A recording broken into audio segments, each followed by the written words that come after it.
자, 꼭지점 특강 시즌3입니다. 이번에는 경찰 행정업 파트를 한번 해볼까 합니다. 여러분들 행정업 파트에 들어가면 사람들마다 차이는 있겠지만 조금 어려워하는 부분들이 꽤나 많이 보입니다. 그런데 행정학도 무조건 암기하시는 게 아니고요. 지금 여기 나와 있는 것 같지만 항상 이해하시면 여러분들이 암기에 대한 부담을 훨씬 줄일 수도 있고요. 이해를 바탕으로 하는 암기만이 시간을 길게 가져갈 수 있습니다. 우리 시험은 내일 치는 것 경우도 있죠. 물론 이 강의를 보시는 여러분들이 언제 보느냐에 따라서 타이밍은 다르겠지만 보통 우리는 일정 기간을 두고 준비하고 있기 때문에 무조건 암기만 가지고 여러분들이 접근하시게 되면 기억의 영속성이 그렇게 길지 않습니다. 그러니까 설명을 잘 들으시고 이해를 하시면 행정학 파트도 여러분들이 정복하는데 그렇게 어렵지 않습니다. 자, 하나 봅시다. 뭘 볼 거냐면 이번에는 역관주의랑 실적주의를 볼 겁니다. 자, 역관주의와 실적주의인데 우리가 경찰학을 무조건 암기하면 된다라고 잘못 알고 계시는 분도 많은데 이것도 하나의 학문입니다. 그러면 용어의 의미를 여러분들이 잘 알고 계시면 훨씬 더 쉬워집니다. 여기서 역관주의라고 말을 할 때 엽은 무슨 말이냐면 사냥할 엽자입니다. 우리 사냥 나갈 때 엽총 아시죠? 그게 바로 사냥총이거든. 그래서 여기서 엽자는 사냥한다는 말이고 관직을 사냥한다 이 말이에요. 그럼 현대민주주의 사회에서 관직을 사냥하는 방법이 뭐가 있느냐? 치열한 전투와 사냥을 통해서 관직을 얻을 수 있는 방법은 바로 선거죠, 선거. 그래서 선거에서 승리하면 관직을 전리품처럼 가지게 되는 게 역관주의입니다. 그런데 실적주의는 뭐냐? 실제 너의 성적을 보여주면 공무원을 시켜주겠다라는 이야기니까 시험을 쳐서 공무원을 뽑는 것을 바로 실적주의라고 하는 거예요. 여기까지만 설명을 해도 여러분들 머릿속에는 실적주의가 훨씬 더 공정하게 느껴지죠. 따라서 우리나라는 실적주의를 원칙으로 하면서 역관주의를 가미하는 형태로 갑니다. 여러분들은 실적주의를 통해서 경찰 공무원이 되실 거고요. 자, 역관주의 봅시다. 대통령이 선거에서 승리를 합니다. 그러면 대통령은 자기 입맛에 맞는 또는 자기랑 친한 사람들을 장관으로 임명하게 됩니다.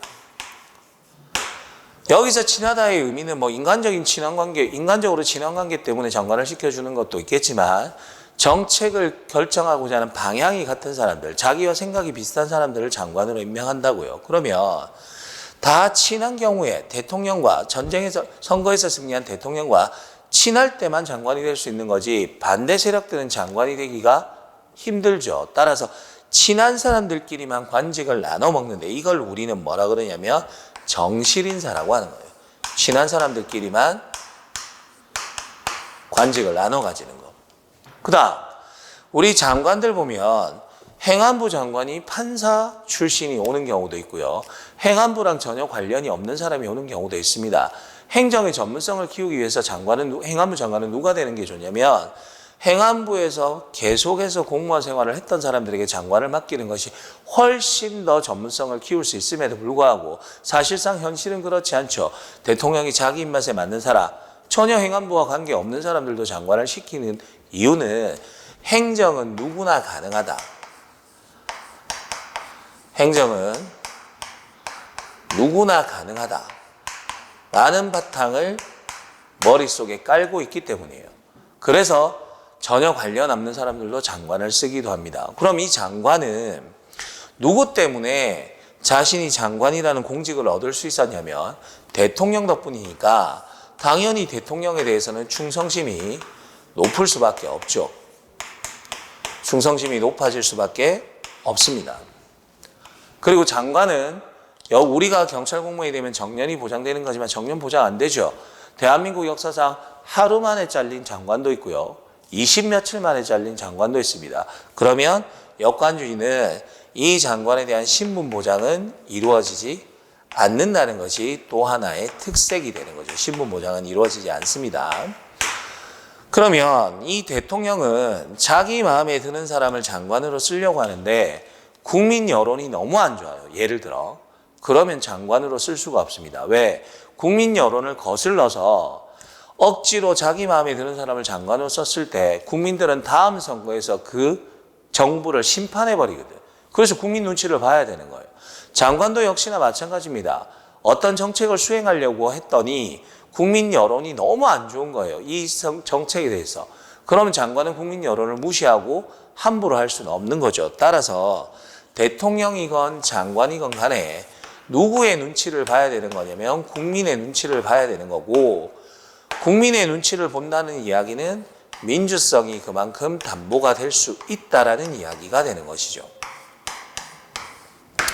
됐죠? 이렇게 역관주의는 정리하시면 됩니다. 그와 반대로 실적주의는 간단합니다. 시험을 쳐서 공직에 나가는 거니까 신분 보장이 역관주의에 비해서는 훨씬 더 잘 될 수가 있겠죠. 그런데 단점은 뭐냐? 신분이 보장되기 때문에 국민들의 요구에 일일이 대응할 필요는 없습니다. 내가 징계를 받아서 잘리거나 그런 일이 아니면 국민 요구에 대해서 일일이 대응할 필요는 없죠. 대응성은 상당히 떨어질 수밖에 없는 것이고, 반대로 정년이 보장되기 때문에 오랫동안 그 일을 하니까 행정의 전문성 키워지겠죠. 안정성 키워지겠지. 연속성 같은 건 키워줄 수 있다는 것이 실적주의가 가지는 특징이 되는 거예요. 이렇게만 정리하시면 역관주의와 실적주의에서 나오는 지문은 여러분들이 쉽게 해결하실 수 있습니다. 자, 우리 문제를 통해서 한번 정리해 봅시다. 자, 역관주의와 실적주의. 인사행정의 2대 원칙인 역관주의와 실적주의에 대한 다음의 비교 중 올바르지 아니한 것은 그랬습니다. 자, 실적주의는 뭘로 공무원을 뽑는다? 시험 쳐서 뽑는 거라고 이야기를 했었죠. 그러면 개인의 능력과 자격과 성적을 기준으로 뽑는 거니까 공직 임용과 승진을 시키는 인사제도고, 역관주의는 관직을 사냥한다라고 이야기했습니다. 그럼 뭘 가지고 관직에 나간다? 선거를 통해서 관직에 나간다는 이야기죠. 그럼 누구 시킨다고요? 대통령과 친한 사람, 대통령과 정책 방향이 같은 사람, 충성심, 당파성, 학연, 혈연, 지연, 정치적 영향력 등의 기준을 두는 인사제도가 되는 거니까 1번 지문은 맞는 이야기가 된다. 그죠? 2번 봅시다. 실적주의는 공무원에 대한 민주적 통제가 가능하고, 아니지. 실적주의는 정년이 보장이 되기 때문에 굳이 국민 요구에 일일이 대응할 필요가 없다 그랬죠. 국민 요구에 민감하게 대응하는 것은 실적주의가 아니라 뭐가 돼야 된다? 역관주의가 돼야 되죠. 역관주의. 역관주의가 국민 요구에 대응하게 됩니다. 공무원이 국민 요구에 대한 대응성을 높여주는 것도 역시나 역관주의에 관한 이야기고요. 그러면 자동적으로 뒤쪽의 내용은 반대로 나왔을 거니까 실적주의에 대한 설명이 될 가능성이 많겠죠. 한번 봅시다. 신분 보장을 통해서 신분 보장해주고 정년을 보장해주는 직업공무원 제도는 시험 쳐서 합격하는 여러분들과 관련된 이야기입니다. 그럼 역관주의가 아니라 뭐가 돼야 된다? 여기는 실적주의가 돼야 되겠죠. 실적주의가 되는 것이고요. 정년이 보장되니까 행정에 아까 말씀드렸다. 그죠? 계속성, 안정성, 전문성, 능률성을 높여주는 장점이 있다. 그래서 2번은 앞뒤가 바뀌어서 나왔기 때문에 틀린 지문이 되죠. 안 어렵다. 그지? 자, 다음 지문 체크해 봅시다. 자, 3번 지문 가봅시다. 실적주의는 정년이 보장이 되기 때문에 공무원이 변화를 별로 원하지 않습니다. 변화하게 되면 혹시 잘릴까 봐 보수화되고요. 그리고 나는 공무원이니까 정년 보장된다라는 특권의식이 생길 가능성도 있다는 것이 바로 단점이고요. 역관주의는 아까 이야기했다. 선거에서 승리한 대통령이 자기 입맛에 맞는 사람, 친한 사람들을 관직을 나눠주는 거니까 친한 사람에게 기회균등이 안 되죠. 만약에 내가 어떤 분야의 전문가라고 해도 대통령과 정책 방향이 다를 때는 능력 여부를 떠나서 나는 공직에 나갈 수가 없다는 문제가 생기니까 기회균등의 원리에 위배된다는 것도 맞는 이야기가 되죠. 그래서 3번 질문도 맞는 이야기고요. 4번 아까 이야기했죠. 우리나라는 실적주의가 원칙, 시험 쳐서 뽑는 게 원칙이고 거기다가 고위직 같은 경우는 역관주의를 가미하는 형태로 하고 있다. 역시나 4번 지문도 맞는 이야기가 됩니다. 자, 실적주의와 역관주의 여러분들이 행정 파트에 들어가면 초반에 보시는 부분들인데 의외로 어려워하는 부분들이 많습니다. 그런데 방금 설명드렸던 것처럼 개념에 대한 정립만 잘 되어 있으면 지문의 난이도가 그렇게 높은 부분은 아닙니다. 그러니까 설명드린 거 자세히 보시고 다시 한번 들어보시고 천천히 기출문제와 여러 가지 문제들을 접해보시면 역관주의와 실적주의는 여러분들에게 전혀 어려운 일이 아닐 겁니다. 자신 있으시죠? 믿습니다. 여러 차례 들으시고 주말에 쉴 때도 들으시고 역관주의와 실적주의 또한 여러분들의 장점으로 만드셨으면 좋겠습니다. 강의 듣느라고 수고하셨습니다.